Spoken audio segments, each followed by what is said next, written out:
Passons maintenant au rôle d'équipage, parce que vous n'aurez pas toujours les matricules. Il y a des matricules qui sont lacunaires, et donc pour aller outre, eh bien, on peut recourir au rôle d'équipage qui ne restitue qu'une partie de la carrière d'un marin. Vous avez ici un exemple de rôle d'équipage. L'entête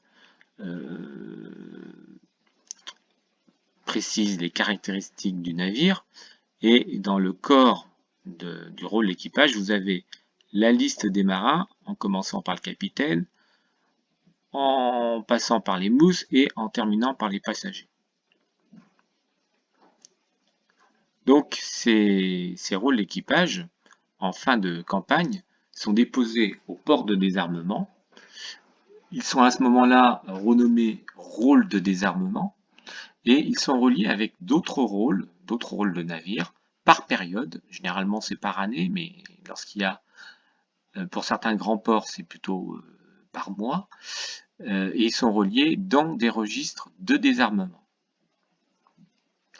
Alors les informations à connaître au préalable, eh bien, pour accéder à ces rôles, il faut au moins connaître le bateau, les dates approximatives, le port. Donc c'est des critères qui sont recommandés pour éviter les homonymies. Donc ces informations, vous pourrez les obtenir par la matricule d'inscrit maritime, idéalement, mais si vous ne l'avez pas, vous pourriez retrouver cette information par un acte de décès, une succession, un article de presse, voire même un mariage où il est mentionné que le père est décédé, le père d'un des fiancés est décédé en mer. Alors il faut faire donc attention aux homonymes de marins, surtout sous l'Ancien Régime, parce que l'âge est souvent approximatif, le prénom du père n'est pas toujours mentionné, et l'origine qui est indiquée peut correspondre au quartier maritime et non au domicile. Pour le 19e, c'est beaucoup plus précis, vous avez la référence de la matricule, même le nom des parents et l'âge, même la date de naissance.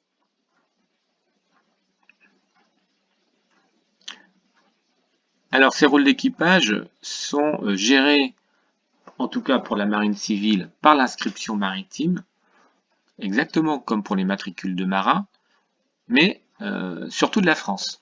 Là, on va au-delà du Morbihan. Et vers 1900, il y avait environ 100 quartiers maritimes. Les archives de ces quartiers maritimes sont conservées aux 3/4 au service historique de la Défense et pour 1/4 aux archives départementales. Donc en bleu ici, vous avez les services d'archives départementales. Et voilà. Et ce qui est ici entre bleu et rouge, c'est partagé entre les archives départementales et le service historique de la Défense. Donc vous avez les 5 services historiques de la Défense, donc à Cherbourg, Brest, Lorient, Rochefort et Toulon. Et pour la Loire-Atlantique, par exemple, la Loire-Atlantique comprend tous les marins de toute la navigation fluviale, en fait, le long de la Loire, tandis que les archives départementales de Seine-Maritime comprend aussi le quartier de Paris.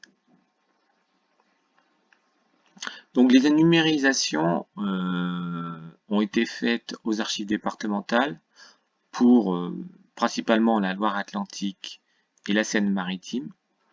Donc, et ça correspond à 2 grands ports français qui sont Nantes et Le Havre, où nos marins morbihanais sont certainement passés. Alors pour la marine militaire, vous avez des rôles d'équipage qui sont conservés aux archives nationales pour l'Ancien Régime et au service historique de la défense des différents ports que nous avons déjà mentionnés, mais il n'y a strictement rien de numérisé pour le moment et rien sur Internet.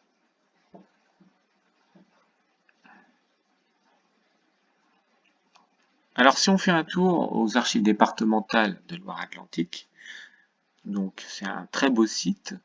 Vous avez ici la page concernant les rôles d'équipage, les rôles de bord aussi, c'est un autre nom. Donc c'est assez facile de parvenir sur cette page, il suffit de saisir le nom du bateau parce que tous les bateaux ont été indexés. Voilà. Donc vous avez les quartiers de Nantes et de Saint-Nazaire qui sont concernés pour la période 1790-1921. Donc quand vous avez le doute sur le nom d'un bateau, vous pouvez utiliser le joker étoile. Et puis vous pouvez faire un tri sur la date de désarmement, filtrer sur le type de navire, et une recherche chronologique également possible si vraiment vous le souhaitez. Autrement, le mieux c'est évidemment de passer par les rôles de bord indexés.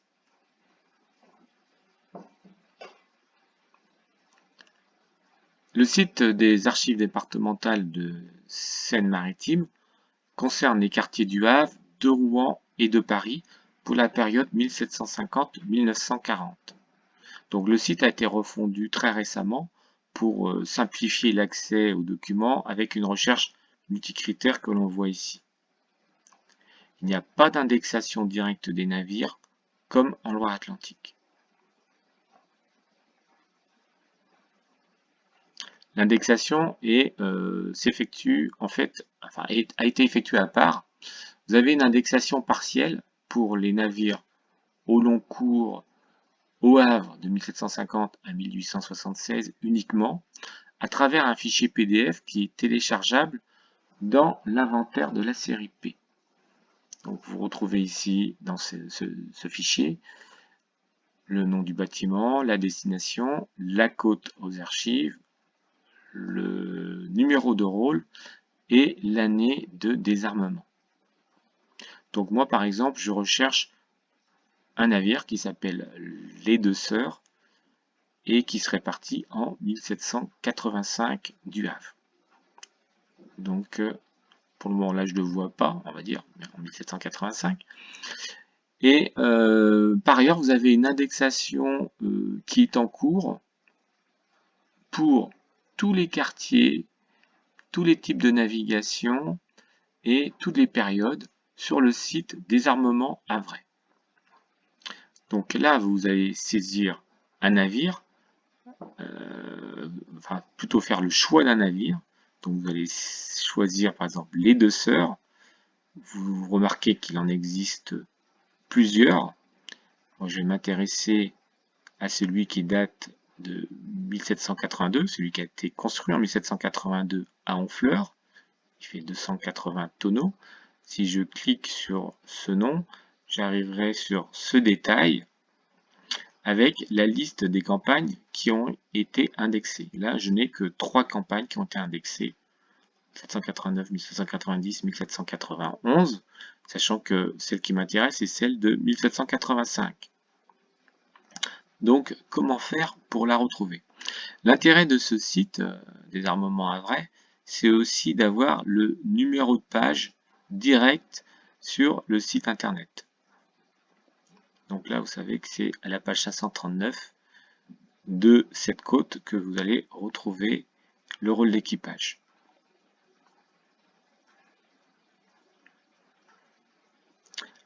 Alors, si les rôles ne sont pas indexés, il y a plusieurs solutions. Soit consulter systématiquement tous les rôles dans le registre de désarmement. Solution 2, c'est consulter préalablement la matricule des bâtiments. Cette matricule enregistre toutes les campagnes du navire avec les ports et les dates d'armement et de désarmement. Sinon, la solution 3, c'est de consulter préalablement les registres d'entrée et sortie du port pour obtenir la date et le numéro de désarmement. Alors, voyons avec la solution 1.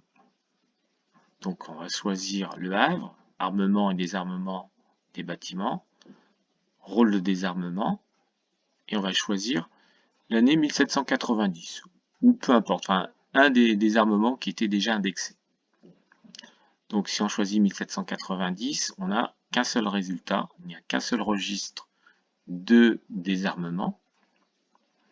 Là, je suis en vue linéaire, mais vous pouvez aussi avoir des vues tabulaires, notamment s'il y a beaucoup de résultats.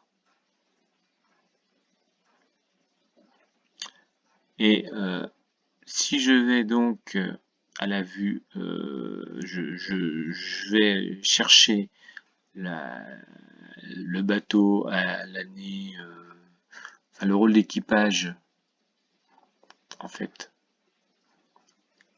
c'était la vue 539 que l'on avait. Donc voilà, donc on arrive à la vue 539 et on a donc les deux sœurs. On sait que le bateau est parti de Saint-Pierre-de-la-Martinique en juillet 1790 et il est arrivé au Havre le 23 août suivant, donc 1790.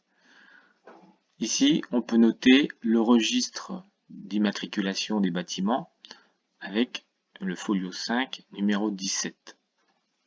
Alors, on ne retrouve pas notre rôle d'équipage de 1785, mais grâce à cette référence, on aura certainement des précisions. Donc, c'est la solution 2. Avec matricule des bâtiments, donc on sélectionne toujours le Havre, matricule des bâtiments.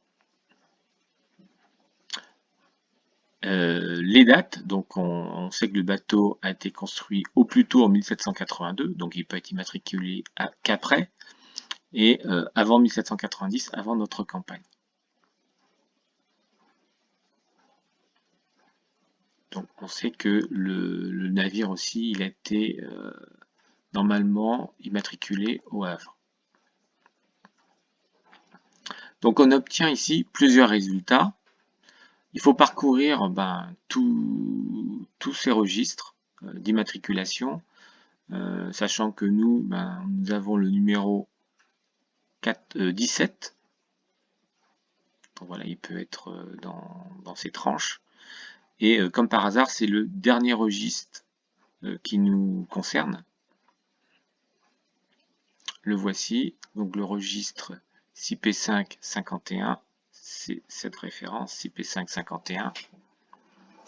Et on retrouve donc au folio 5, numéro 17, les deux sœurs. Donc, qui a dû s'appeler par le passé Cécile et Charlotte. On a le nom du propriétaire, les caractéristiques du navire. Et ce qu'on retrouve ici, c'est la campagne de 1785 qui démarre ici. Donc, qui démarre le 30 décembre 1785 pour la Martinique, sous le numéro 210. Et le désarmement a eu lieu en 1787. On voit ici que le rôle de désarmement, c'est le numéro 104 à la date du 26 juillet. Donc, si on retourne dans les rôles d'équipage, donc on va retrouver donc le rôle de désarmement, le rôle d'armement plutôt 210, mais surtout le rôle de désarmement qui apparaît ici, c'est le numéro 21. C'est ce qui était précisé ici plutôt, oui, c'était désarmement numéro 21. Donc on a bien le numéro 21 et l'armement numéro 210 de 1785.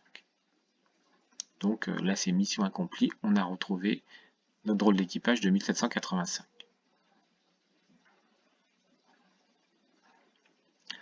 Alors on peut aussi rechercher par registre d'entrée et de sortie. Par exemple, vous avez un navire que vous connaissez, là c'est la Minerve, je sais qu'il est arrivé en 1843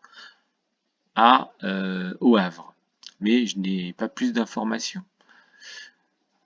Donc je vais saisir le Havre, entrée et sortie, et je saisis une tranche de date. J'aurais pu mettre une date précise, 1843, mais bon, je rajoute un petit peu, 1843, 1844.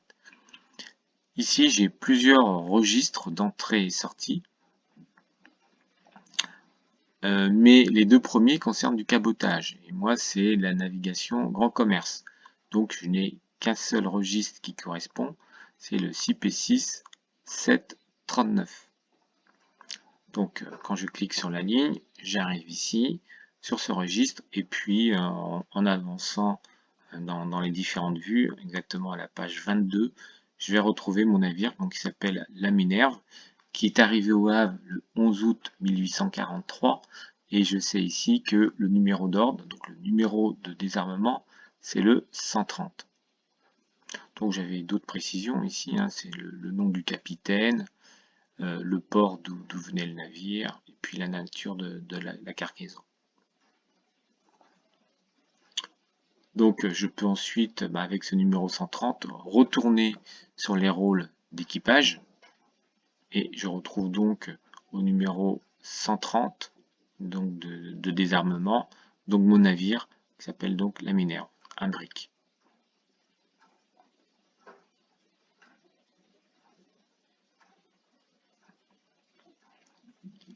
Alors autrement, vous avez à défaut d'archives en ligne, vous avez des bases de données. Et notamment pour nos marins morbihanais, vous avez le dépouillement des rôles d'équipage de la Compagnie des Indes. Donc c'est sur le site Mémoire des Hommes, donc avec une très belle interface. C'est grâce à un partenariat entre le Service historique de la Défense à Lorient et une association que ce dépouillement a été possible. La base comprend plus de 140 000 noms de marins et de passagers sur les navires de la compagnie pour la période 1720-1770. Les rôles originaux se trouvent au SHD à Lorient ainsi qu'aux Archives nationales à Paris. Le dépouillement est terminé et en bonus, vous avez des informations assez intéressantes sur les navires concernés. Il faut faire attention qu'un marin qui embarque plusieurs fois est compté autant de fois.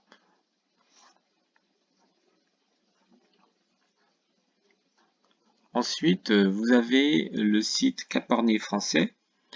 Donc c'est un dépouillement qui a été fait à l'initiative d'une association. La base comprend plus de 17 000 marins caporniers. Alors, si on compte les embarqués, ça fait 27 000 noms, et de toute la France et de l'étranger, pour la période de 1895 à 1920.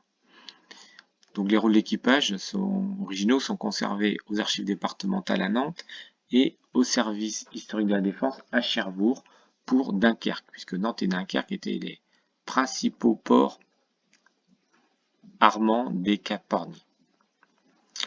Le dépouillement n'est pas terminé et comme pour le site précédent pour la Compagnie des Indes, vous avez des informations sur les navires et vous avez les fichiers injectés dans cette base qui peuvent être récupérés et téléchargés.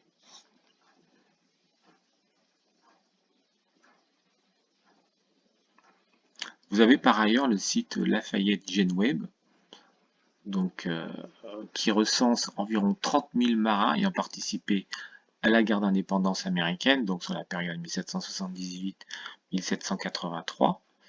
Donc c'est des listes officielles qui ont été établies en 1903 par le ministère des Affaires étrangères, notamment à partir des rôles d'équipage de 57 navires de l'escadre de Destin. Le dépouillement n'est pas terminé, il y a d'autres rôles qui sont en cours pour les théâtres d'opérations autres que les États-Unis.